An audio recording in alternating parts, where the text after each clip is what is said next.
Welcome back to What You Missed, a video game news show where I discuss articles that occurred within days to a week ago that you may have missed that are important to the video game industry and possibly to you. Oh, Vidcon, there's a reason why I don't go up to meetups and places where subscribers can come and interact with me. I have Twitter, I have YouTube, and if somebody really wants to personally contact me, I have an email address too. We can talk privately. We can talk on Discord. Why Vidcon exists is perplexing to me, and maybe someday I will go to Vidcon and I will talk and speak on panels. I'm a classic video game kind of guy. I know a lot about retro consoles, growing up firsthand with them, tweaking, tampering, messing with ROMs and emulations as far back as the Pentium 2 days in computer terms. So to say the least, VidCon would be cool for me if I was talking on a panel of classic video games, maybe specifically Pokemon oriented, but it doesn't necessarily have to be that. With that said, if you didn't know, over the course of VidCon, a lot of bad stuff happened. Now, I'm not going to go into the full details of the whole Boogie 2988 and Anita Sarkeesian debacle, or Anita Sarkeesian lashing out and calling Sargon of Akkad a garbage human being for making videos against feminism. I'm not going to go into full details on that because these stories have been done to death, because every single YouTuber that's up and coming or needs views will jump on that drama bandwagon. Even if it needs talked about, these people will talk about it. So what's the point in talking about what's already been said? The thing is, I wanted to kind of talk about Boogie 2988 and his interaction with Anita Sarkeesian and kind of summarize it here. But once again, you guys can go check out other videos. I'll leave links to them in the description below to give you a full recap of VidCon. That's not what I'm here for. What I want to talk about is just why people feel the need to go to these VidCons, and then what ended up happening with Boogie, why,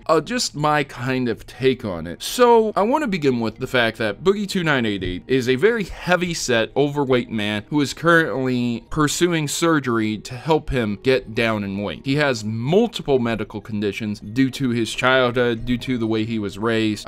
He might even really be up there on PTSD even though he's not a soldier. It's pretty serious, man. And a lot of people say that Anita Sarkeesian bullied him. A lot of people say that he folded under pressure. But what do you expect this man to do? Do you guys remember when JonTron debated a guy and tried to use comedy in his debates and people took him very seriously? Do you guys remember when PewDiePie was using comedy to poke and laugh at social justice warriors and how politically correct the internet has become? What happened to those individuals? These were the kings of the internet, perhaps even the kings of YouTube themselves. PewDiePie sits atop them all even still. And yet, what happened? Bad stuff happened when they went against the grain. There's a clear indicated message that if you sit there and harass and cyberbully, subjectively speaking, if you harass and cyberbully, that you will lose what you have, that companies will not work with you. Anita Sarkeesian has been put into a position of power to where if she gets critiqued, you get put on a list that you need to be washed. And whether or not that is subjectively okay or true or right to do, people don't get outright banned for critiquing Anita Sarkeesian. No one gets outright kicked off of something for critiquing Anita Sarkeesian. So a lot of people said, hey man, Boogie, why didn't you defend yourself? Why did you fold under pressure? Well, once again, I just like to raise the defense that, hey, maybe Boogie 2988 didn't want all that harassment coming his way from any feminist or any women who took what he said the wrong way against Anita Sarkeesian. For me personally, I would not have even shown up, and that is a good point of contention and conjecture that you can bring up as well against Boogie 2988. Why did he even go if he knew he was going to be speaking or interacting in any way, shape, or form with Anita Sarkeesian? So it's like interesting, you know, how people decide to do things. I think Boogie 2988's heart is in the right place. I really do. I think he's a good guy, man. I'm not going to sit here and crap on him for not standing up and destroying Anita Sarkeesian in any way, shape, or form. You leave someone alone long enough with their ideas and you don't allow them to be contested. You don't allow them to be challenged. When those ideas eventually do come out and they get challenged and contested, they will be defeated. There's a reason why these things aren't as popular as they used to be. There's a reason why Anita Sarkeesian isn't as popular as she used to be. When these ideas come out and they are challenged, they will either hold their ground because they are good ideas, or they will be destroyed and put put in the ground because they're bad ideas. There are plenty of good ideas to be shared around the world, and whether or not you're willing to participate in those, or you'd like to debunk those good ideas, or you'd like to challenge them to fill in the loopholes and the gaps in the good ideas. I mean, there's plenty of good ideas out there, but as the saying goes, the road to hell is paved with good intentions. So a good example of that is food stamps. Yeah, that's a great idea, man. There's people out there who can't make it on their own. There's people who get minimum wage. Now here's the problem. People can subjectively use that to get by without actually working, you know? They can use and abuse it, they can sell it. So what do you do about that? Well, you have to challenge these ideas, you have to contest these ideas to fill in the gaps. So for Boogie2988, I don't really think a VidCon panel is the place to sit there and debate and challenge Anita Sarkeesian. This is a VidCon we're talking about. This isn't an anti-feminist movement. This isn't a pro-feminist movement. This isn't an area where we're getting together in a college and debating principles and ideas. This is a place where big YouTubers and possibly other individuals across the web come together and basically share their personality, talk on panels about ideas. But to say you're going to sit down and have some serious debate at a place like that, that's just silly, man. I don't really understand why everyone's so upset about that. I know, I understand there is reason to be upset. I get that. I'm not denying people their ability to be upset, but I do know that there is something called a time and a place, and to sit there and debate someone at a location like VidCon, not exactly the best time and place to do it. Many people could claim harassment. Many people could say, well, Boogie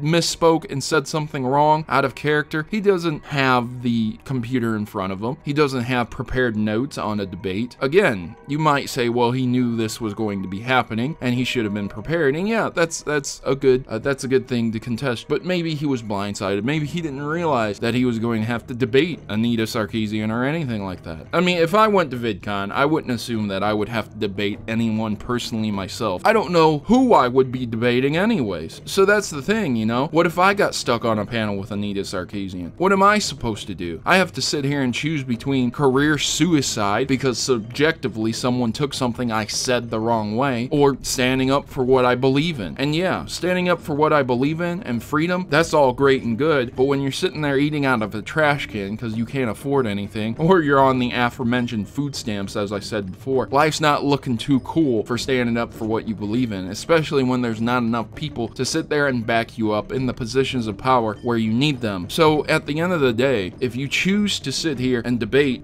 people like Anita Sarkeesian on panels at VidCon, you're probably gonna have a bad time at the end of it. I think Boogie2988 made a decent decision. I'm sure he could have done better, and I'm quite sure he could have done worse. He could have went off on Anita Sarkeesian. He could have screamed at her. He could have said, how dare you? He could have invoked his own handicaps and used the handicap card against her. But did he? No. Yes, he might have folded under the pressure. Yes, people might subjectively be correct when they say Anita Sarkeesian was bullying him. I'm not really going to judge that. You can find the videos yourself. As I said, I will link them in the description below, and you can figure that out on your own. So why is this on a gaming channel? You know, Proto, didn't you just say earlier in the video that people, the YouTubers, are going to sit here and jump on this drama bandwagon? Well, I'm making this video because Boogie2988 is a gamer, and if I don't help my fellow gamer, if I don't talk about situations that happen with my fellow gamer, then that's kind of crappy. This is gaming-oriented news. Whether you accept it to be very immersed or just on the edge of gaming, it's still gaming-oriented, and it's still important to discuss this stuff and let you guys know that this stuff is happening. Did you know this even happened? Honestly, maybe you did, maybe it was a big thing, and as always, I'm extremely late to the party. But the point being that I still talk about it. I think that once everyone got their opinions and ideas and attitudes about this situation out there, it allowed me to formulate my own opinion, attitude, and